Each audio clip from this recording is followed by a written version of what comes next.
all of those, it's like all those things that haven't been expressed sort of sit somewhere in the body. Yep. And that might seem a bit daunting, go, oh, I've got all this stuff. But in the other part to it is that once you allow yourself to feel things, it can shift so fast. You know, healing can happen in like a really short time. You can maybe just have a huge cry, and all those times when you weren't allowed to cry as a kid could all come out, and then that's just released all that from your body, right? So specifically with sexuality stuff, and there's a lot of shame around sexuality, and this can happen even, you know, to children who have not even, I mean there's also the big thing about sexual abuse that happens, but I'm not even talking about sexual abuse here, as much as that is a very tragic epidemic. Even speaking to a little child and saying, cover yourself up, don't be dirty, or, you know, don't touch yourself. And that's my partner and I we work with parents to raise children who are empowered in their body, so they don't feel like a part of their body is dirty or shameful. Because if you're feeling like, if you're sort of rejecting a part of your body, and then it's like it creates conflict in the energy of that part. You know, have you seen those experiments that the scientist, is it Dr. Emoto, did with water molecules, where, you know, if you imagine, feel certain emotions, like if you feel love, the water molecules go into this beautiful sacred geometry, snowflake kind of shape, beautiful harmony. But if you feel hate or anger, then they go all like fucked up, like kind of big blobby chaotic things. If you're feeling that way to your own body, which is primarily water, that's what you're doing to yourselves. You know, you're creating chaos and dis-ease through the emotional, you know, energy that you're projecting there, compared to if you're feeling really loving and honouring and really appreciating that part of your body, and, you know, knowing that this is a beautiful part of you, then you're promoting more ease and health. And there's also the factors of relationships with other people, especially sexually.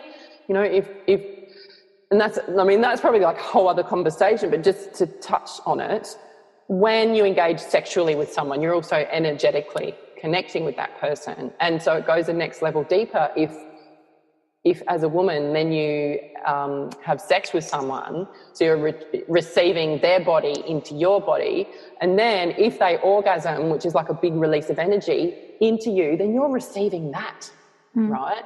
So if you think about a lot of, because there's so much ignorance about sexuality, and we're really not raised to understand our body and the potential, like our orgasmic potential is immense, right? But we just raised like, sex is for making babies, watch out, don't get pregnant, don't get a disease. That's pretty much the sex education. So, you know, for guys, they might use sex for pleasure and stress release.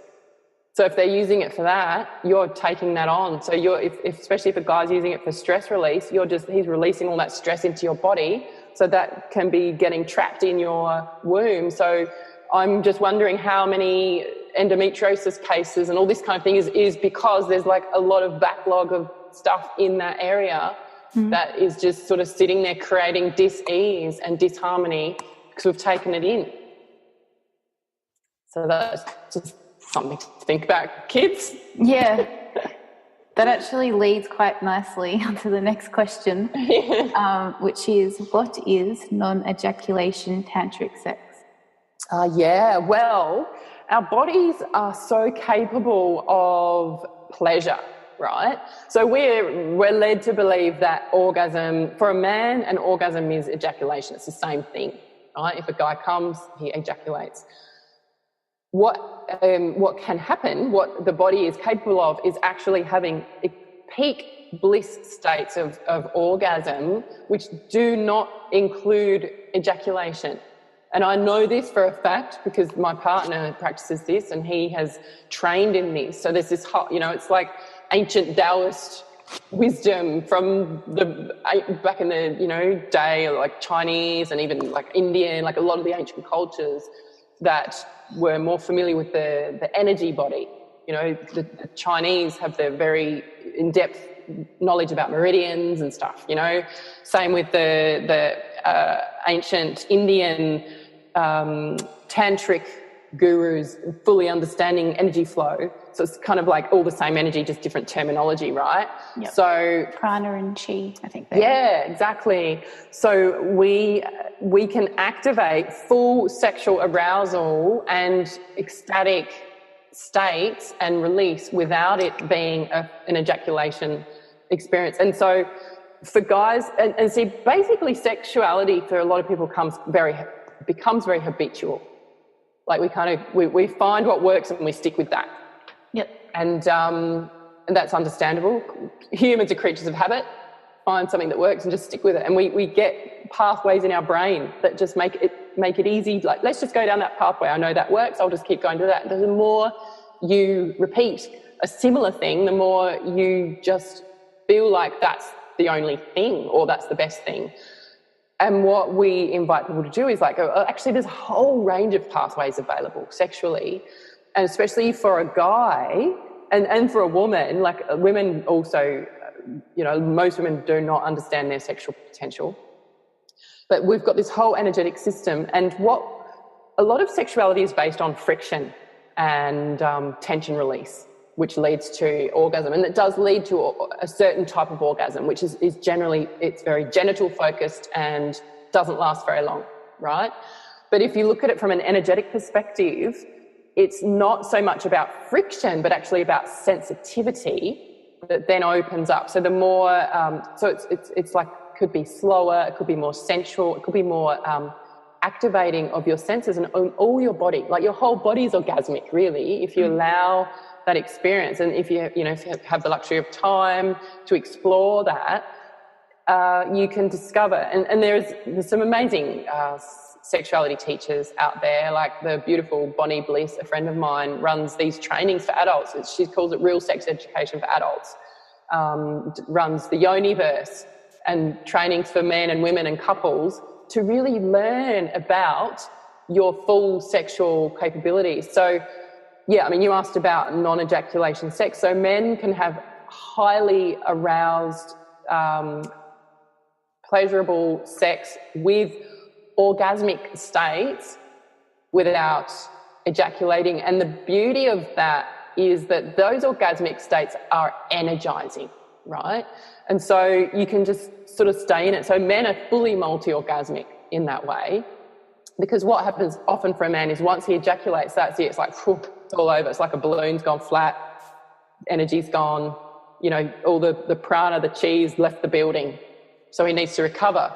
But if he's able to like have this peak orgasmic state without the ejaculation, he can keep going, you know, or else he can just like use that energy for something else, or, you know, get up next morning. It's like, it becomes again, it's a much more energizing, empowering state. And some like practitioners of the Tao, you know, different ancient sexual sort of stuff, they will consciously not ejaculate for a certain length of time, like for like a month or longer. And that's like a highly spiritual practice to get so much charge in their body. They become so powerful, so energized, so much more turned on in life, you know, because they're not discharging their energy. They're actually, that sexual energy is being accumulated. And so, you know, the way we approach it, like with Brett and I, we don't have rules. It's not like, ooh, you know, it's better or lesser to either ejaculate or not ejaculate. It's just like, well, let's just go with what we feel, you know. How about we understand all the stuff, throw the rules aside, and then be in the moment with what's alive, you know. Yeah, awesome. You talked a little bit about male sexuality, and you sort of keep on touching on the fact that we don't know much about female sexuality, and a lot is suppressed, and a lot of women aren't, you know, in connection with their own body and what their potential is. Yeah. So can you tell us a little bit more about female sexuality as well? Yeah, sure. And I mean, this is something that I'm still learning. Like, our bodies are so complex. Like, we basically know that we've got a clitoris. Most people know that, most people know where it is. So that is basically like the time. And the actual, like the little bump that we can see or feel is just the very tip of the clitoris. The actual organ has got like full on, like legs on it. Like it goes, or not legs, but like nerves that go down inside our thighs, and it's like this quite an extensive organ and erectile tissue. So the actual clitoris is just like the tip of it is what we think, oh, that's it, right? But there's so much more to it.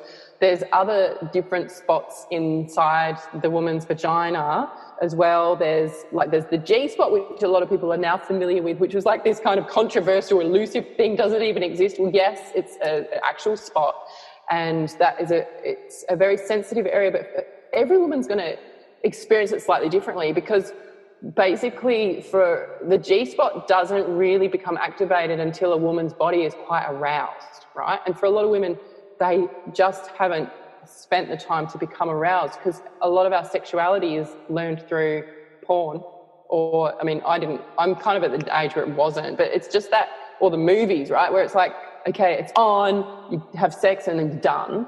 It's all kind of like this kind of fast thing, but women's bodies are more like a finely tuned instrument where it takes more time to like open and activate energetically the whole, the arousal and the layers. So until you have that experience of like having no pressure, having safety, being really able to totally relax into the sensual experience. It doesn't have to take a really long time, but it's really about relaxing deeply without a goal in mind. The ironic thing is, like, you might be aiming to explore more pleasure, but if you have a goal in mind, it kind of can put you in your head. So it's like a deeply surrendered body experience. So by learning, like, first that accepting and appreciating that your body will probably take longer to be aroused than guys, because guys are just like, bang, okay, I'm ready. And so because women haven't been so much in our power, especially sexually, we would respond to the man. Okay, well, he's ready, let's have sex, kind of thing. So instead of actually, imagine the woman's a goddess and the man is honouring and devoting and worshipping her and taking time to, massage her legs and do all the things so that she just starts to feel so soft and open and receptive, so that then it's almost like, we've culturally got it opposite. We got it back to front. It's like it's like we get the message that sex is for guys' pleasure kind of thing, right? Because that's kind of the way men pursue sex and this and that. And yet, actually, if we turn it around and go, well, if that guy was and I'm just talking heterosexual, it's sex, you can have sex with anyone, like this could be men and men and women and women. It's just exploring your own body and having your own preference, maybe multiples, doesn't matter, but that's not the point. But the thing is, we can't explore our pleasure until we realize that it takes time to become aroused, that it takes time for that area to become filled with blood and erectile tissue. So then that's when the G-spot becomes sensitive. So if someone goes, oh, I'll check out my G-spot, try and find it. It's just like, basically, if a woman, I don't know how to explain it, but it's just behind your pubic bone, basically, like on the upper wall of the vagina. But if you're trying to find it, if you're not fully aroused, you're not going to notice it, right? So it needs to be aroused, and it's usually a slightly different texture to the rest of the vagina. And through that, a woman can actually ejaculate, like through a stimulation to the G-spot when she's aroused. And so there's other spots deeper down in the vagina, and also the cervix itself, like the cervix, you can have cervical orgasms. So that's just touching on it. I mean, it's a huge topic, so I just thought that's probably enough because we haven't got all day. But, like, that's just a glimpse into possibilities. Yeah. And what happens to a woman's sexuality after she's given birth?